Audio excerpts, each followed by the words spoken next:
Science fiction doesn't always get it right, but for decades now, we've looked towards our cities to showcase the best technologies we have. And today, there are some that promise to truly revolutionize the way humans live. This is Unveiled, and today we're taking a closer look at 3 futuristic cities that are being built right now.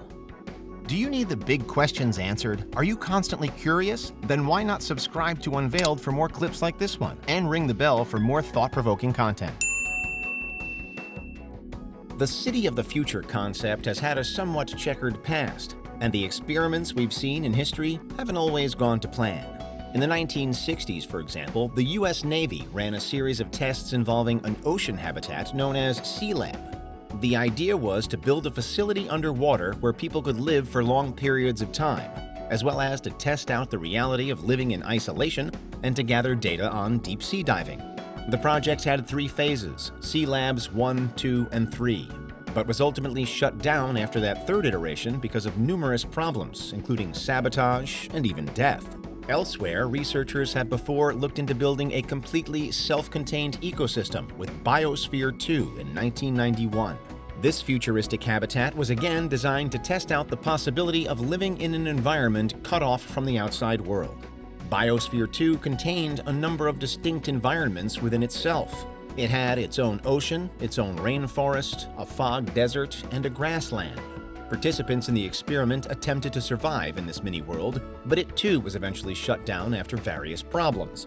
Sealab and Biosphere both failed then, but in some ways they ushered in the present era of future city building. Of all of the futuristic cities being built right now, the most imaginative and unique in design is probably The Line. This is the planned first outpost of a Saudi Arabian futuristic city-state called Neom. Neom promises to be one of the most spectacular places on the planet when it's finished, although there's no solid estimate on when that will be. Regardless, The Line is going to be very different from traditional cities. Instead of having an open landscape with thousands of buildings, The Line will consist of only 2 parallel skyscrapers that stretch, unending, for 106 miles, or 170 kilometers, towards the Red Sea in northwest Saudi Arabia. That means the city itself will only be a few hundred meters wide, as all of the living quarters, shops, restaurants, and transportation happens inside each of the 2 key buildings that reach 1,640 feet, or 500 meters, into the sky. On either side of The Line, a new breed of vertical city. It's said that there will be open desert promising fantastic views. It's said that eventually it will house up to 9 million people. The plans are for this to be a purpose-built city with all the mod cons. Built in climate control to ensure the best temperatures all year round. A centralized high-speed rail allowing access to any part of the city within 20 minutes. An entirely carbon-neutral output. Such is its innovative design, there are also plans to have no cars or streets inside The Line. More broadly, it's said that Neom will have flying taxis, that there will be waterfalls fitted throughout, and robotic AI service machines. At the very top end of proposals, there are even claims that Neom will be cloud-seeded and that it'll one day have an artificial moon. The Line isn't on its own, though, in terms of next-generation city locations. There's also the Maldives Floating City, already approved to begin construction in the Indian Ocean, close to the Maldivian capital of Male. This city is planned for completion in 2027. If that target is hit, it'll be the world's first ever city constructed entirely on top of water. Every building here, from homes to shops, hotels to schools, will be built to float on the ocean. The outline of the city is roughly circular, with different hexagonal segments of floating roads to link everything up. This unique grid is specifically designed to mimic the efficient and aesthetically pleasing patterns of coral, providing a clear bridge to the natural world. To further demonstrate this symbiosis, it's said that the city will also promote coral growth on the underside of the buildings and infrastructure that will make it up. This move should also provide a natural wave breaker to lessen the potential for damage. By the time the Maldives Floating City is finished, it's expected to house up to 20,000 people across 5,000 different floating units, all separated by canals. Because the design is so water-focused, this city also plans to have no cars. Instead, citizens can travel around it via bicycle, motorized scooters, or boats. Walking will also be encouraged, as the city plans to have a network of bridges, docks, and beaches to further connect it all together. But arguably what makes the Maldives Floating City especially futuristic is its wider purpose.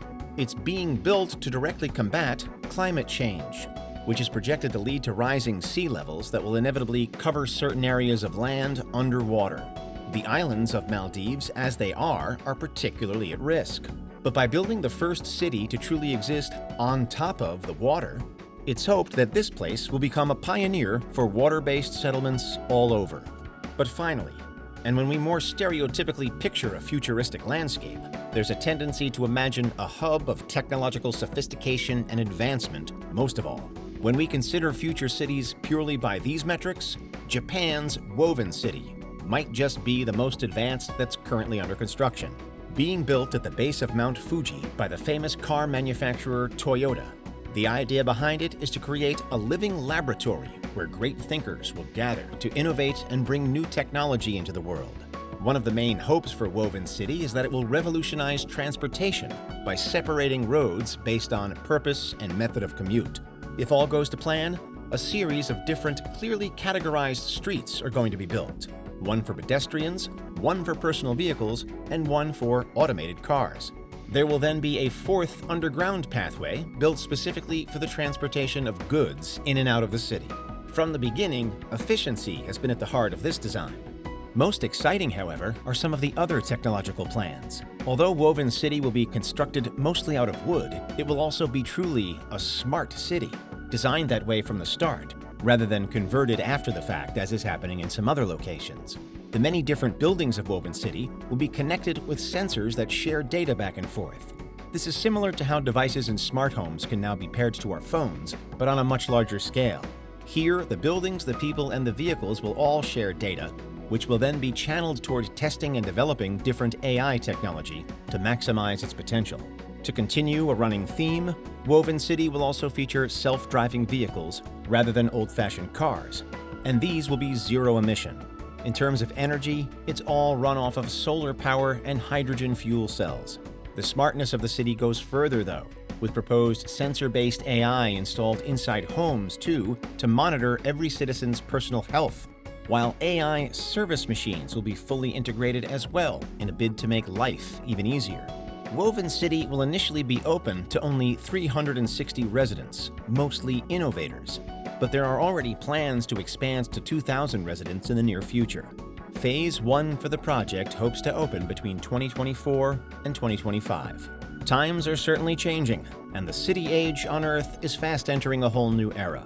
There are many other similar planned projects in the pipeline as well, including the new administrative capital in Egypt, Tolosa in the western US desert, and Chengdu Future City in China. But those are for another video. For now, we can see that there are various aspects that make these cities unique, but also some traits that link them together, most notably a seeming reconnection with nature, as designers apparently try to avoid the mistakes of the past. What's your verdict on the places featured in this video? Would you want to live in any, all, or none of them? Let us know in the comments, because those are 3 futuristic cities that are being built right now. What do you think? Is there anything we missed? Let us know in the comments. Check out these other clips from Unveiled, and make sure you subscribe and ring the bell for our latest content.